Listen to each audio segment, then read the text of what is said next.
Babad Giyanti karya Raden Ngapei Yasadipura 1. Episode ke-130. Tumenggung Arung Binang kedatangan Putri Bulu Pitu. 30 serdadu Belanda, 50 prajurit Bugis Bali dan pasukan Tumenggung Arung Binang pada hari Kamis berangkat dari Benteng Ungaran untuk memukul musuh yang berada di depan Tumenggung Arung Binang beserta para mantri dan panegarnya. Di belakangnya menyambung Ngabei Wonoyudo dan para pemburu. Serdadu Kumpeni berada di belakangnya. Di belakang barisan Kumpeni, Tumenggung Wiradikto dan Tumenggung Notoyudo. Paling belakang adalah prajurit Ternate dan prajurit Kumpeni Islam. Setelah sehari melakukan perjalanan, pasukan Kumpeni berhenti di desa Garujukan. Paginya berangkat lagi dan berhenti selama 4 hari. Sebab berhenti karena Tumenggung Arung Binang terkena sakit panastis yang sangat parah. Matanya sampai memerah. 4 hari pasukan tidak mendapat kemajuan sama sekali. Kapten Bagrak dan Kapten Usar berselisih. Kapten Usar berpendapat Ki Tumenggung harus kembali. Kapten Bagrak berpendapat walau harus digotong, Tumenggung Arung Binang jangan dipisahkan. Lalu keduanya ke pondok Tumenggung Arung Binang. Ki Tumenggung menemui sambil telentang tak bergerak, tetapi dalam hati masih teringat akan tanggung jawabnya. Berkata Kapten Bagrak, "Ki Tumenggung, saya berangkat besok. Bagaimana dengan Anda? Mau tetap ikut atau kembali?" Tumenggung menjawab pelan, "Tuan, saya ikut. Izinkan saya berjalan di belakang." Berkata Kapten Bagrak, "Jangan khawatir. Walau nanti berjarak 100 jam di belakang, saya akan suka kalau Ki Tumenggung ikut.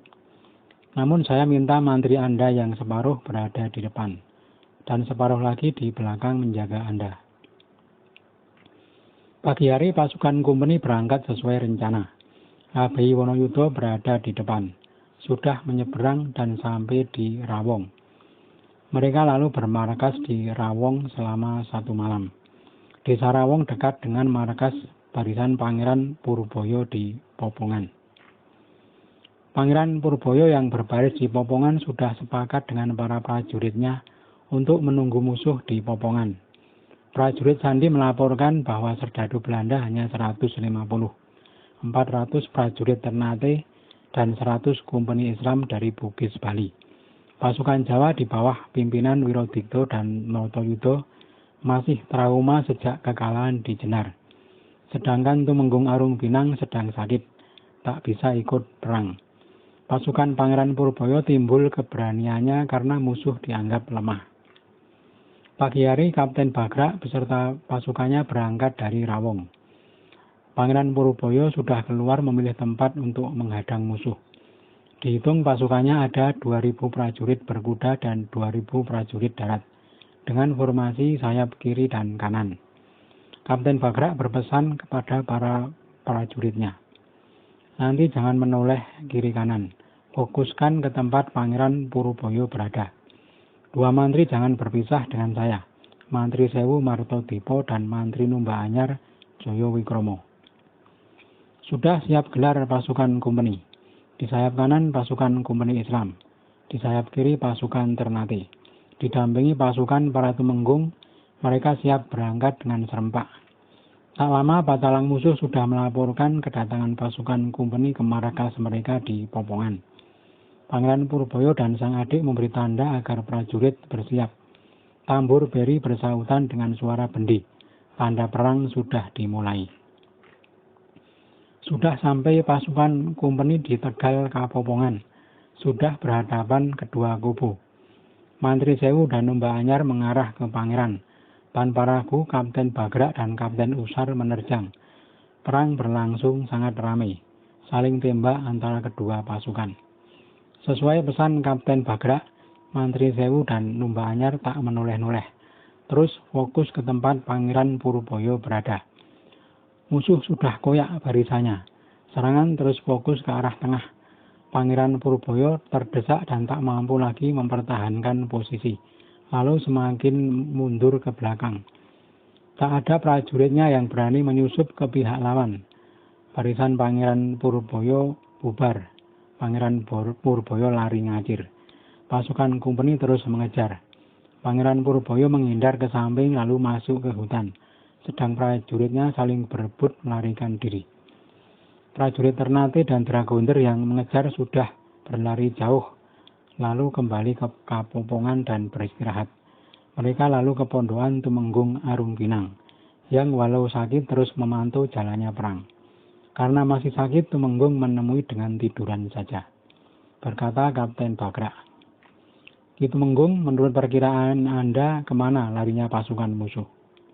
Ki Tumenggung menjawab, "Prajurit yang saya suruh mengikuti musuh belum datang. Kalau sudah mendapat keterangan yang jelas, nanti saya laporkan kepada Anda." Berkata lagi Kapten Bagrak, "Dan lagi, perkara markas pasukan kita. Sebaiknya kita bermarkas di mana, Ki Tumenggung?" Tumenggung menjawab, "Tuan, jangan repot memikirkan markas dulu.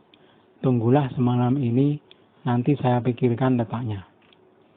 Kedua kapten kembali ke pondokannya. Sudah jam 8 malam. Ki Tumenggung mengheningkan cipta. Tak lama kemudian datang sang putri dari Bulu Pitu. Ki Tumenggung menggandeng tangannya. Sang putri berbisik, "Anda itu sedang mendapat teguran dari Tuhan Yang Maha Suci." Kaget Ki Tumenggung, segera menyadari kesalahannya dan meminta maaf. Lalu bertanya di mana sebaiknya letak pasukannya bermarkas. Sang putri Bulu Pitu berkata pelan, "Pasukan Belanda suruhlah bermarkas di desa Palausan. Kurang sekali lagi berpindahnya barisan itu. Dan Anda hentikanlah kebiasaan mempunyai rasa benci dalam hati. Jangan berlebihan dalam bertindak. Bertindaklah dengan kira-kira. Anda wakil raja di dalam perang. Harus punya watak sabar dan mengayomi pasukan. Orang tak sabaran menanggung naas. Orang licik akan kecele. Orang maklum banyak selamat. Perbanyaklah belas kasih kepada prajurit. Menjalankan perintah raja, pakailah tepo seliro." Sang putri dari Bulu Pitu sudah habis nasihatnya. Ki Tumenggung sangat terharu mendengarnya.